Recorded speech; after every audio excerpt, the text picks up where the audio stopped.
deeply concerned about this, and I'm not going to just let it lie. A secret Chinese police station in New York City on the FBI's radar, the agency vowing to get to the bottom of the organ. Former President Trump promising a hard line against Chinese trade practices and IP theft if he's reelected in 2024. The death of a 4-month-old baby, now the second child to pass away in China within recent weeks. The news triggering anger over strict antivirus spread rules. China calling Canada's behavior alongside this week's G20 summit condescending. It comes after a video showing China's leader confronting the Canadian Prime Minister. And the UK blocking a Chinese-owned company from buying Britain's largest microchip manufacturer.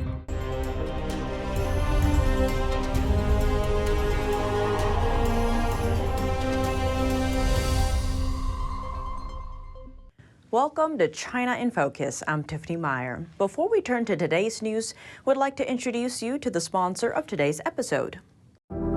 Secure, the true solution for your digital privacy and security.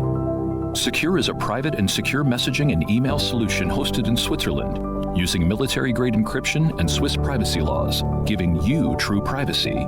Secure is 100% private and does not collect or sell any of your personal data. Secure's Helix technology connects you securely to our Swiss servers without the need of a VPN, guaranteeing privacy and security for all your communications. Secure Messenger doesn't require your phone number or any personal data that hackers target.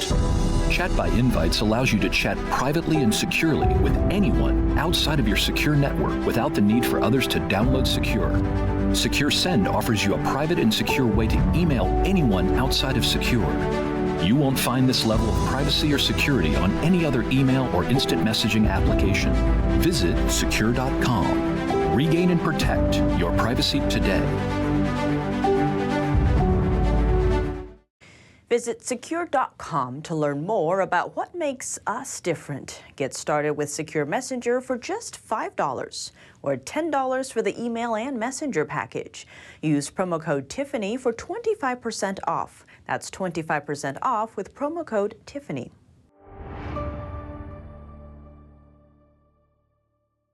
The FBI director is taking aim at a secret Chinese police station operating in New York. He says he is very concerned about what he called Beijing's outrageous actions. Here's the story. The Chinese Communist Party's efforts to set up police stations in the U.S. are facing pushback. FBI Director Christopher Wray vowing Thursday to put a stop to them. I'm deeply concerned about this, and I'm not going to just let it lie. He calls it outrageous that Chinese police would attempt to set up shop without proper coordination.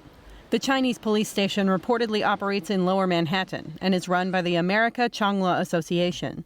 Outposts like these outwardly appear to serve administrative purposes, like helping Chinese immigrants renew their Chinese driver's licenses without going back to China.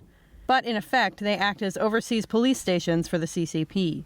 Harassing, stalking, surveilling, blackmailing people who they just don't like or who disagree with the Xi regime. And so it's a real problem, and it's something that we're talking with our foreign partners about as well, because we're not the only country where this has occurred. He says the Chinese regime hires private investigators in the U.S. to act as agents and conduct some of this work. Wray also noted situations where bugs have been planted in Americans' cars. What's more, the Department of Homeland Security has voiced similar concerns. It's not only a matter of national security, it's a matter of homeland security in a number of arrays. The secretary says the threat from China is one of the most significant the U.S. faces at home. But the officials didn't comment on whether the Chinese outposts are legal. Wray says the FBI is examining the legal parameters of it, though it's up to the Justice Department to shut them down. On the other hand, the Chinese Foreign Ministry is downplaying the accusation, saying there's no need to be nervous about the stations. Authorities in China are facing more public outrage. That's as of Thursday, after the death of the second child in recent weeks was blamed on the country's strict antivirus enforcement.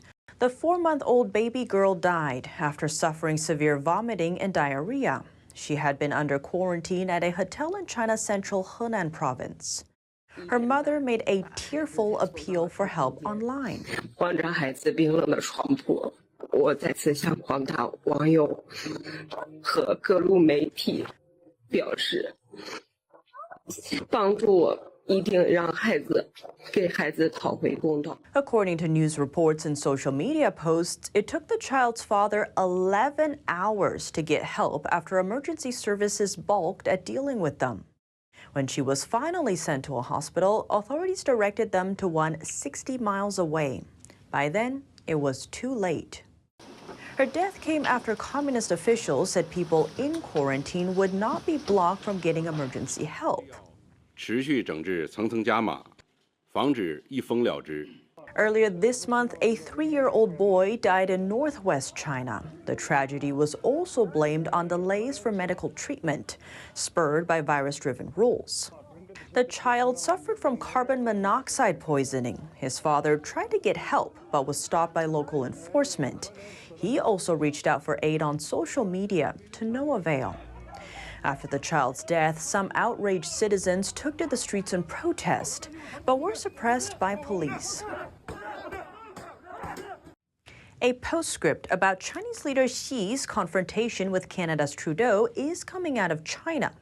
The two were seen having a candid exchange alongside the G20 summit in Indonesia this week. On Thursday, China's foreign ministry called Canada's actions in Bali disrespectful, and that Canada was responsible for the downturn in China-Canada ties. Here's more. 也反对任何国家干涉别国内政。 The comment comes after a Wednesday video capturing China's leader confronting the Canadian Prime Minister. Chinese leader Xi was seen rebuking Trudeau over alleged leaks from an earlier unofficial chat, warning the behavior may cause unpredictable consequences. There were additional words spoken after the two had parted ways.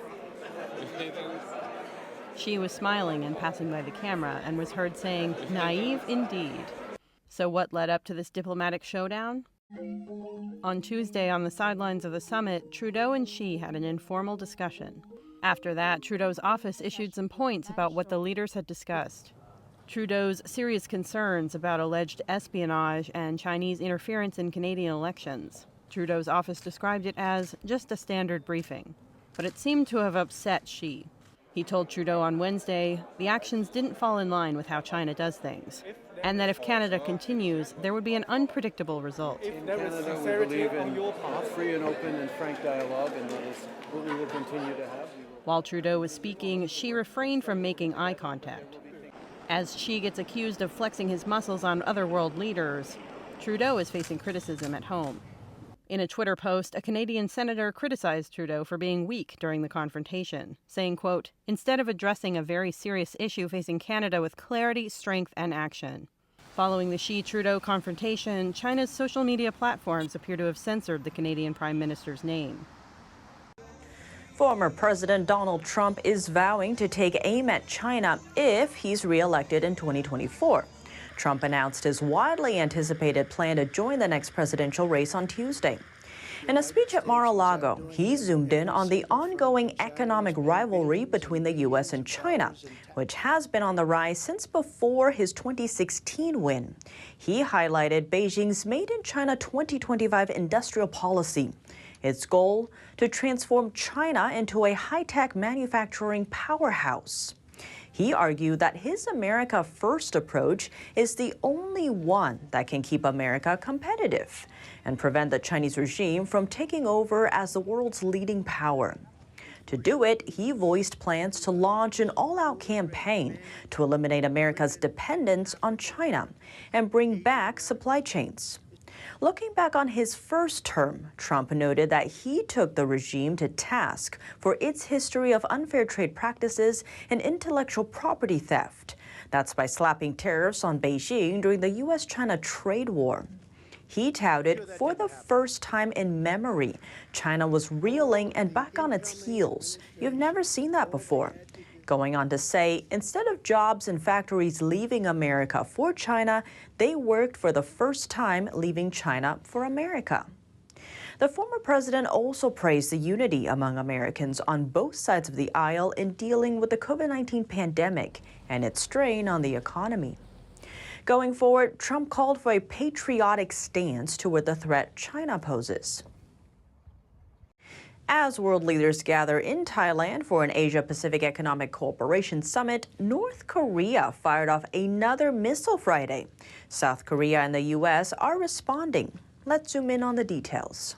Tokyo said it was likely an intercontinental ballistic missile and that it landed 130 miles off the coast of Japan. The United States, South Korea, Canada, New Zealand, Japan and Australia all condemned the launch, only a day after Pyongyang's last projectile. US Vice President Kamala Harris. We strongly condemn these actions, and we again call for North Korea to stop further unlawful, destabilizing acts. On behalf of the United States, I reaffirm our ironclad commitment to our Indo-Pacific alliances. Japan's Prime Minister warned of further missile launches, as well as a possible nuclear test. It has been a record-breaking year for Pyongyang's missile program, after it resumed testing long-range weapons for the first time since 2017. A tally by the US State Department puts this as the 8th ICBM to be launched this year.